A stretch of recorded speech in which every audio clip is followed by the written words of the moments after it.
Hello friends, thank you so much for watching. I am Arun. So आज के इस video में डिस्कस करेंगे निफ्टी एंड बैंक निफ्टी के बारे में, और उसके साथ साथ डिस्कस करेंगे 3 स्टॉक्स जिनमें हाई प्रोबेबिलिटी ट्रेड्स आपके लिए लेकर आते हैं with entry and exit points.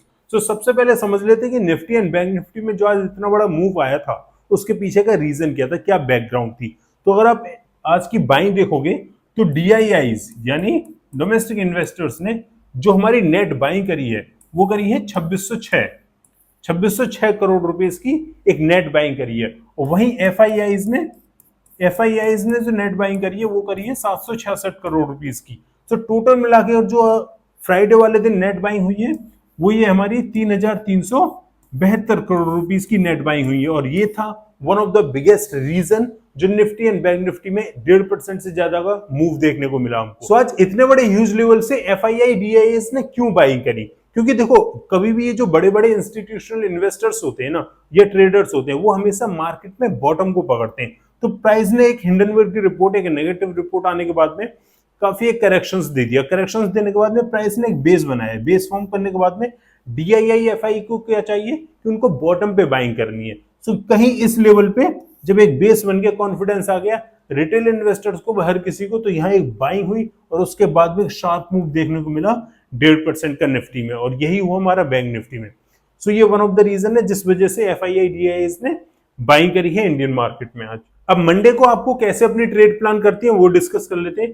तो अगर आप ये देखोगे 24,700, ये अभी गैप एक पेंडिंग है, और मैं आपको बार बार बोलता आ रहा हूं कि जब तक 24,450 के ऊपर हम नहीं जाएंगे, जब तक मार्केट एक बेयरिश मार्केट में ही रहेगी और हम शॉर्ट एंडीज प्लान करेंगे। लेकिन आज 24,450 का ब्रेकआउट दे दिया, वो भी अच्छी कैंडल से। अब आगे हमारे क्या टारगेट्स होने वाले हैं वो डिस्कस करते हैं।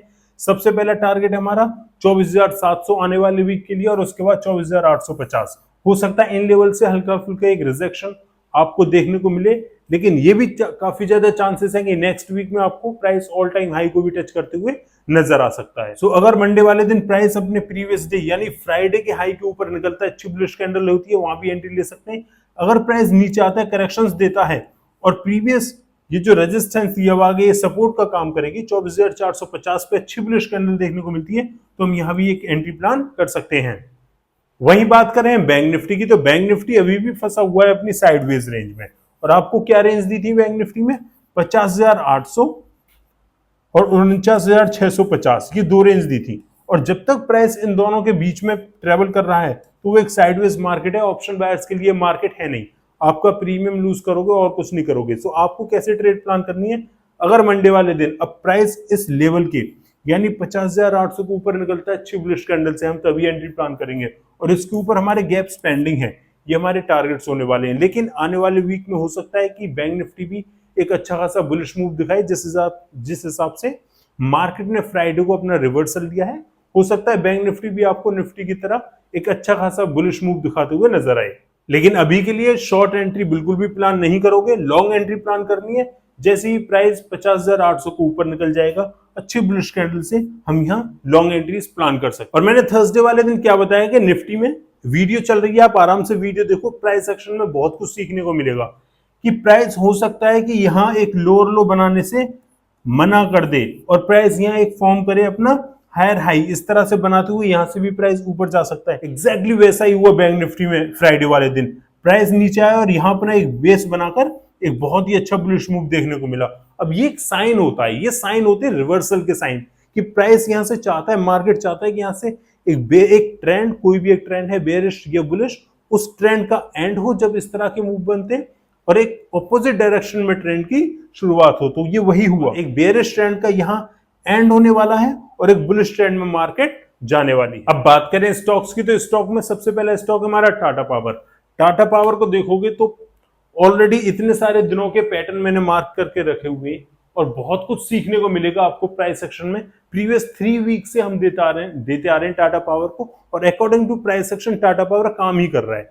देखो, मार्केट कब एक अप ट्रेंड में होती है? जब price higher highs and higher lows लगाते हुए ऊपर जाता है तो प्राइस अप ट्रेंड में कहलाता है। जब प्राइस फेल हो जाता है, न्यू हायर हाई बनाने से फेल हो जाए, यहां फेल हो जाए और अपने प्रीवियस हायर लो का ब्रेकडाउन दे दे अच्छी कैंडल से, तो वो एक अप ट्रेंड डाउन ट्रेंड में चेंज हो जाता है। एग्जैक्टली वही हुआ। और उसके बाद डाउन ट्रेंड कैसा होता है, जब price lower low and lower high बनाते हुए नीचे जाए, जब price lower low and lower high बनाते हुए नीचे आए।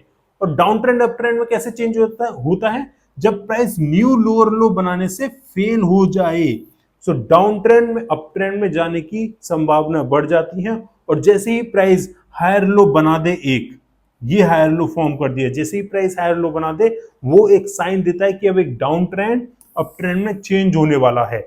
मंडे वाले दिन अगर प्राइस इस लेवल के ऊपर निकलता है धीरे धीरे और 420 के ऊपर अच्छी बुलिश कैंडल सेट होती है इस लेवल के ऊपर, तो हम वहां कह सकते हैं कि अब ये डाउन ट्रेंड अप ट्रेंड में चेंज हो सकता है और बुलिश मूव देखने को मिल सकते हैं हमको। सो गाइस बहुत कुछ है प्राइस एक्शन में सीखने के लिए, प्राइस एक्शन ही काम आता है और कोई इंडिकेटर कुछ काम नहीं आते, सिर्फ और सिर्फ प्राइस एक्शन। बस आपको प्रैक्टिस करनी चाहिए, और प्रैक्टिस करने के साथ ही आपको जो स्किल्स हैं, एनालिसिस स्किल्स हैं प्राइस एक्शन को प्रेडिक्ट करने के, वो आपको बढ़ जाते हैं, काफी प्रोबेबिलिटी काफी बढ़ जाती है और काफी कॉन्फिडेंस आता है। तो अगर आप देख रहे होगे वीडियोस को, तो प्रीवियस 3-4 वीक से मैं टाटा पावर देता आ रहा हूं और वही एनालिसिस काम कर रहे हैं और प्रीवियस लेवल्स भी आपके सामने रखे हुए हैं। सो अब अगर आपको मंडे को ये लेवल का ब्रेकआउट देता है प्राइस, ये 420 का अच्छी बुलिश कैंडल सेट होती है, इस लेवल के ऊपर हम एक एंट्री प्लान कर सकते हैं लॉन्ग साइड। अगर प्राइस ऊपर जाता है और रिटेस्ट करता है फिर से इस लेवल को, तो 50% क्वांटिटी के साथ यहां हम एंट्री प्लान कर सकते हैं। दूसरा स्टॉक हमारा कोटक बैंक। अगर आप कोटक बैंक को ध्यान से देखोगे तो वो भी प्राइस एक्शन पैटर्न फॉर्म कर रहा है, बहुत ही सुंदर प्राइस एक्शन पैटर्न फॉर्म कर रहा है। कमेंट्स में आप जरूर लिखें कि कौन सा प्राइस एक्शन पैटर्न है ये।